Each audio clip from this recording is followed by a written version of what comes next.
Welcome to जय study. स्वागत है। आज के सेशन में हम बात करने वाले हैं उत्तर प्रदेश पुलिस भर्ती परीक्षा को ध्यान में रखते हुए हिंदी के सेशन के 37 क्वेश्चंस को इस सेशन में हम कवर करेंगे। ये प्रैक्टिस सेट नंबर 7 है। इससे पहले के सेशन देखने के लिए जय स्टडी यूट्यूब चैनल की प्लेलिस्ट में पहुंचकर यूपी पुलिस भर्ती के नाम से एक प्लेलिस्ट बनाई है, उसमें आपको ये सभी सेशन देखने को मिलेंगे।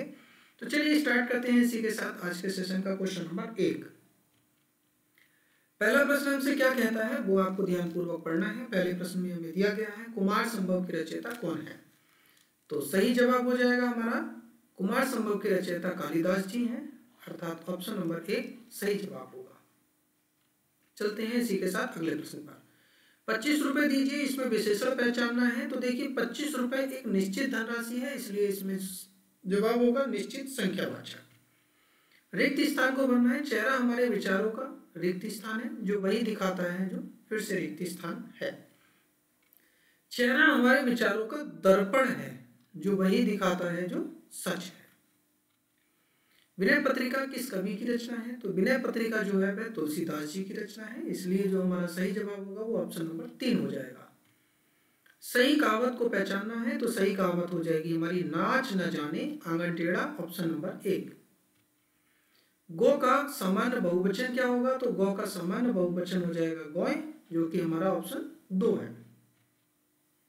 मेज का सामान्य बहुवचन पूछा गया है। मेज का सामान्य बहुवचन हो जाएगा मेजें, ऑप्शन 1 सही जवाब होगा। अगर विद्यार्थी रिक्त स्थान होंगे तो देश का भविष्य रिक्त स्थान होगा। अगर विद्यार्थी आदर्शवादी होंगे तो देश का जो भविष्य है वह उज्जवल होगा, ऑप्शन 2 हमारा बिल्कुल सही जवाब होगा। विचित्र के 3 समानार्थी शब्द दिए गए हैं। एक शब्द समानार्थी नहीं है, उस शब्द का चयन करें जो समानार्थी नहीं है। तो विचित्र के 3 समानार्थी इनमें है और एक ऐसा है जो समानार्थी नहीं है, तो वह हमारा विकल्प नंबर 4 हो जाएगा, जिसे हम कहेंगे रहस्यमय। सन 1974 में साहित्य अकादमी पुरस्कार प्राप्त श्री मंगल सिंह सुमन की रचना मिट्टी की बारात किस विधा की कृति है। तो मिट्टी की बारात जो है वो काव्य विधा की कृति है, जिसे हम कहेंगे ऑप्शन नंबर 1 सही जवाब होगा। गद्यांश दिया गया है, ध्यानपूर्वक पढ़ते चलेंगे। हम मनुष्यों का कुछ ना कुछ बनने का स्वप्न होता है। हम अपने स्वप्नों को साकार रूप प्रदान करने के लिए उस पर अपना आधार और लक्ष्य बना लेते हैं। अपने सपने के आधार पर अपने भविष्य की नींव रखना आरंभ करते हैं। हमारा लक्ष्य कुछ भी हो सकता है। हम चिकित्सक, इंजीनियर, राजनेता, अभिनेता, सरकारी कर्मचारी, अध्यापक कुछ भी बनने की सोच सकते हैं। हमारी शिक्षा का स्तर भी लक्ष्य के आधार पर बढ़ने लगता है। शिक्षा एक ऐसा माध्यम है जो लक्ष्य तक पहुंचने का मार्ग है। शिक्षा ही लक्ष्य तक पहुंचाकर सपने को साकार करती है। मनुष्य के जीवन में बहुमूल्य रत्न के समान है, जो किसी के द्वारा चुराया व मिटाया नहीं जा सकता। यक्ष द्वारा पूछे गए प्रश्न की विदेश में मनुष्य का साथी कौन होता है, युधिष्ठिर ने इसका उत्तर दिया विद्या। महाभारत में युधिष्ठिर और यक्ष के संवाद से स्पष्ट हो जाता है कि शिक्षा प्राचीन काल से मनुष्य के जीवन में महत्वपूर्ण रही है। ओवरऑल ये था हमारा गद्यांश। इसके साथ चलते हैं प्रश्न संख्या 1 पर। अपनी बात की प्रामाणिकता को सिद्ध करने के लिए लेखक द्वारा क्या उदाहरण प्रस्तुत किया गया था। लेखक द्वारा महाभारत में यक्ष और युधिष्ठिर के संवाद एक उदाहरण के तौर पर प्रस्तुत किया गया था। विदेश में मनुष्य का साथी कौन होता है। तो विदेश में मनुष्य का साथी विद्या होती है। प्रस्तुत गद्यांश का उपयुक्त शीर्षक क्या होगा। तो इस गद्यांश का जो सही शीर्षक हो जाएगा वो जाएगा शिक्षा के महत्व को समझाया गया है। लड़कों में लड़का, बूढ़ों में बूढ़ा, इस मुहावरे का अर्थ क्या हो जाएगा।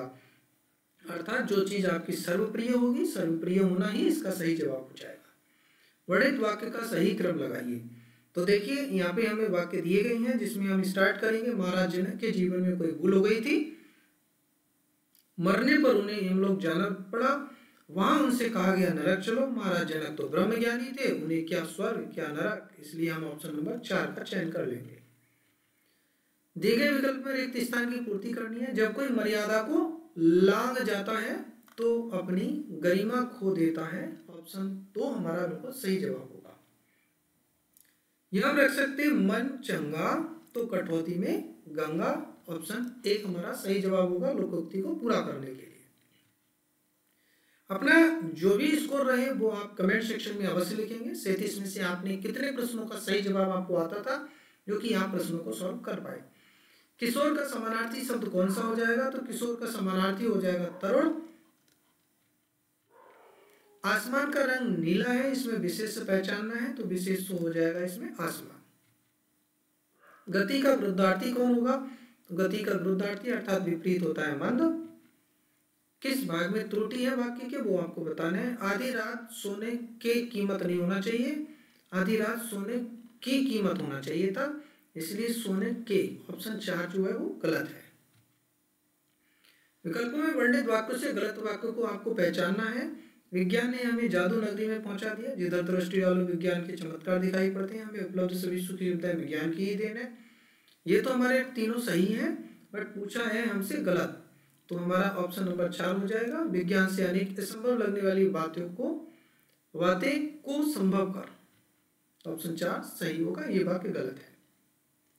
सन 1973 में साहित्य अकादमी पुरस्कार प्राप्त आलोक पर्व किसकी रचना है? तो आलोक पर्व जो है वो हजारी प्रसाद द्विवेदी जी की रचना है, ऑप्शन 4 सही जवाब रहेगा। सुधी का त्रियक बहुवचन क्या हो जाएगा? सुधी का त्रियक बहुवचन सुधीजन होता है, ऑप्शन 4 चयन कर लेंगे। दिए गए विकल्पों में से शब्द स्त्रीलिंग का चयन करना है, तो कुर्सी होती है, इसलिए कुर्सी हमारा स्त्रीलिंग शब्द हो जाएगा। नाटक स्कंदगुप्त की रचना किसने की थी? तो स्कंदगुप्त की जो रचना की थी वह थे हमारे जयशंकर प्रसाद जी, ऑप्शन नंबर 4। निम्न वाक्य के किस भाग में त्रुटि है, ये पूछा जा रहा है। मृदु के मुख में जा रहा व्यक्ति सदैव सच को बोलता है, सच को नहीं सच बोलता है, ये हम कह देंगे, तो सदैव सच का प्रयोग किया जाएगा। जो मैं ऐसा जानती रे किए दुख हुए, तो हम यहाँ पे पिक कर सकते हैं ऑप्शन के अकॉर्डिंग रात, प्रीत, प्रेम और पश्चाताप। प्रीत, जो मैं ऐसा जानती रे प्रीत किए दुख हुए, नगर ढिंडोरे पीटती रे प्रीत न करियो कोई, इसलिए ऑप्शन नंबर 2 यहाँ पे सही होगा। पाप की पराकाष्ठा होने का अर्थ हो जाता है, पाप की पराकाष्ठा होना, इस मुहावरे का सही अर्थ हो जाएगा पाप का घड़ा भरना। राम साधु तुम साधु सुजाना, राम मातु बल मैं पहचाना। लोकोक्ति में प्रयुक्त अलंकार क्या है? तो इसमें ब्याज निंदा अलंकार का प्रयोग किया गया है, ऑप्शन 1 होगा। कनक कनकते सौगुनी मादकताधिका, ये हमारा यमक अलंकार का उदाहरण है। वर्णित वाक्यों में सही वाक्य का चयन करना है। शरीर को स्वस्थ रखने का एक ही साधन खेल भी है। समाज में खिलाड़ियों को आदर प्रदान किया जाता है, खेलकूद को शिक्षा के अनिवार्य अंग मान दिया जाता है, और क्रिकेट, टेनिस या कोई भी खेल खेलने से हमारा शरीर चुस्त और तंदुरुस्त होता है, गलत। हम सिर्फ ऑप्शन नंबर 2 बता देंगे, ये सही हो जाएगा। समाज में खिलाड़ियों को आदर प्रदान किया जाता है। उच्छृंखल के 3 समानार्थी शब्द दिए गए हैं, एक शब्द समानार्थी नहीं है, तो समानार्थी नहीं है वह आपसे पूछा जा रहा है कौन सा हो जाएगा, तो वह हो जाएगा हमारा भुक्कड़, अर्थात ऑप्शन नंबर 3, बाकी समानार्थी होंगे। दिए गए विकल्प में रिक्त स्थान का पूर्ति करना है। चित्र वर्णन एक ऐसी कला है जिसमें मन के भाव प्रकट होते हैं, मन के भाव प्रकट होते हैं। रेमन पानी रखिए बिन पानी सब सून, पानी गई ना उबरे मोती मानुष चुन। लोकोक्ति में प्रयुक्त अलंकार क्या है? तो इसमें हमारा अलंकार श्लेष अलंकार प्रयोग किया गया है, ऑप्शन नंबर 3 होगा। नदी का पर्यायवाची शब्द इनमें से कौन सा नहीं है? तो उषा नदी का पर्यायवाची नहीं है, बाकी नाट्य, नदी, तटनी, सरिता हो जाएंगी। वर का स्त्रीलिंग, तो वर का स्त्रीलिंग होता है वधु, जो कि हमारा ऑप्शन नंबर 1 होगा। ये था हमारा आज का सेशन। अगर पसंद आया है तो लाइक करना ना भूलें, साथियों के साथ शेयर करना भी ना भूलें, और पहली बार जुड़े हैं तो चैनल को सब्सक्राइब अवश्य करें। मिलेंगे अपने नए सेशन में नए अपडेट के साथ, नए प्रश्नों के साथ। Thank you for watching this session. जय हिंद, जय भारत।